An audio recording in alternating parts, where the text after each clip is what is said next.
Okay, hello my dear students.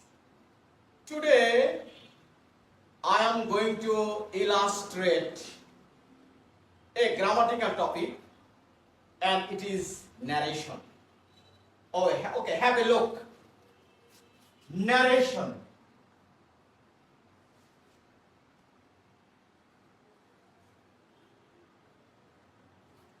Narration কথার অর্থ উক্তি বা বর্ণনা। এর উৎপত্তি হয়েছে ন্যারেট থেকে। কোথা থেকে উৎপত্তি হয়েছে? ন্যারেট থেকে।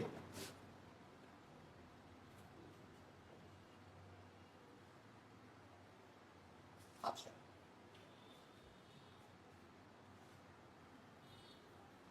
ন্যারেশন দুই প্রকার। একটা হচ্ছে ডিরেক্ট,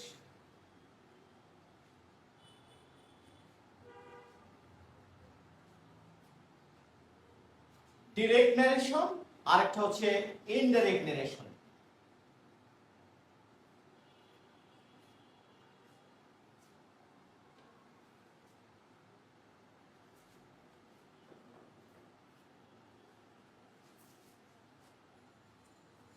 একটা ডিরেক্ট ন্যারেশন আর একটা ইনডাইরেক্ট ন্যারেশন।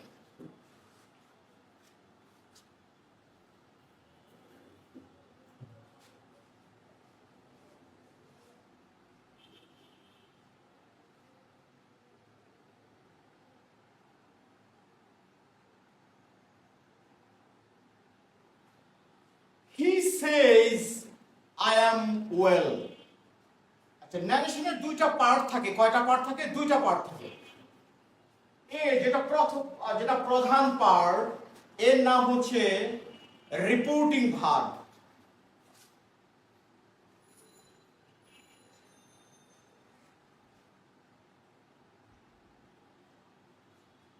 আর যেটা নির্ভরশীল অংশ, এটাকে বলা হয় রিপোর্টেড স্পিচ।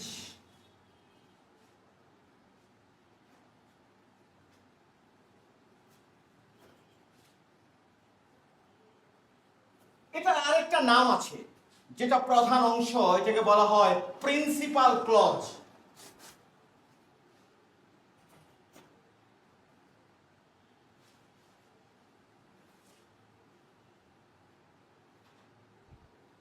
আর যেটা নির্ভরশীল অংশ, এটাকে বলা হয় সাবঅর্ডিনেট ক্লজ।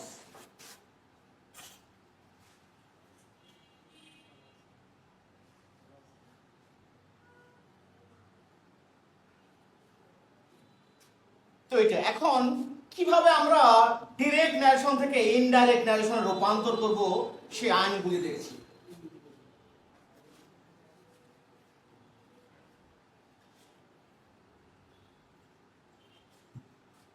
আচ্ছা, রিপোর্টিং ভার্ব যদি প্রেজেন্ট অথবা ফিউচার টেন্সের হয়, তাহলে রিপোর্টেড স্পিচের কোনো টেন্সের পরিবর্তন হবে না, শুধুমাত্র পার্সনের পরিবর্তন হবে। তাহলে এখানে রিপোর্টিং ভার্বটা প্রেজেন্ট টেন্সে আছে, তাই রিপোর্টেড স্পিচের কোনো টেন্সের পরিবর্তন হবে না। তো তাহলে কিভাবে করি এটা?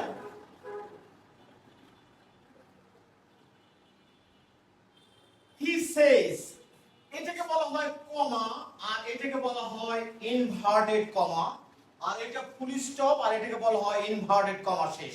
এখন ডিরেক্ট ন্যারেশনকে ইনডিরেক্ট করতে গেলে কোনো কমা বা ইনভার্টেড কমা রাখা যাবে না, সব কমা উঠে যাবে। এখন দুইটা ক্লজ যুক্ত হবে দ্যাট দ্বারা। দ্যাট হচ্ছে একটা কনজাংশন। কি এটা?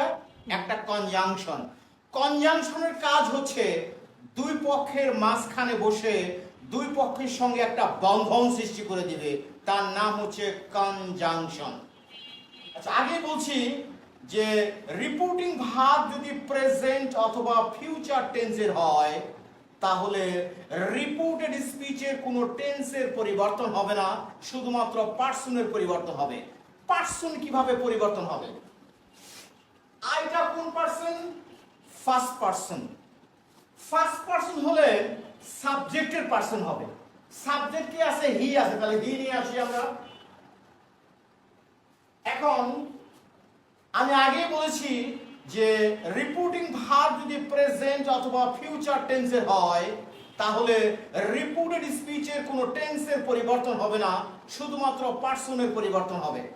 তাহলে হি সাথে তো এম হয় না, তাহলে হি ইজ ওয়েল, কমাটা সব উঠে দিয়ে এখানে ফুল স্টপ হবে। এটা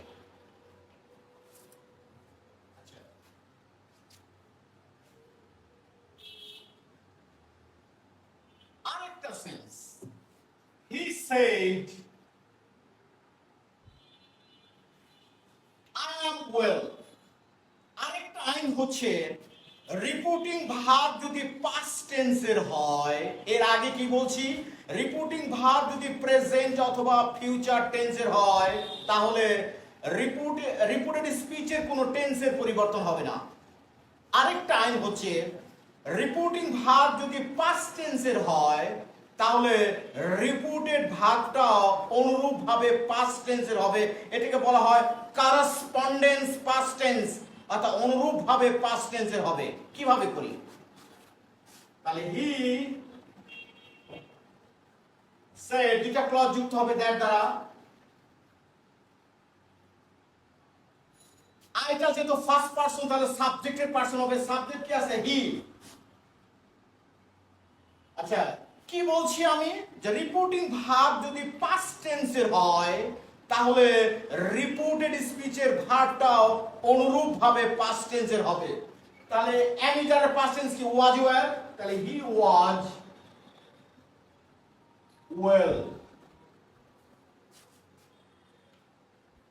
আবার আরেকটা আইনে করা যায় এটা,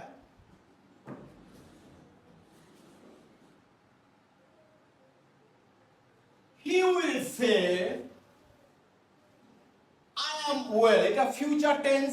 এর আগে কি বলছি, রিপোর্টিং ভার্ব যদি প্রেজেন্ট অথবা ফিউচার টেন্সের হয়, প্রেজেন্ট টেন্স এবং পাস্ট টেন্সটা দেখানো হলো, এখন আমরা ফিউচার টেন্স দেখাচ্ছি।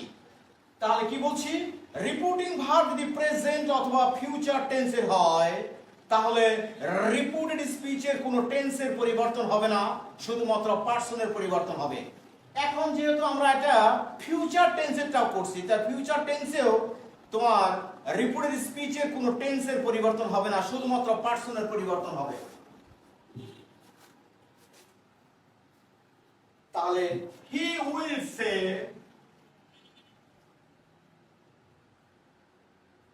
দুটা ক্লজ যুক্ত হবে দ্যাট দ্বারা, that he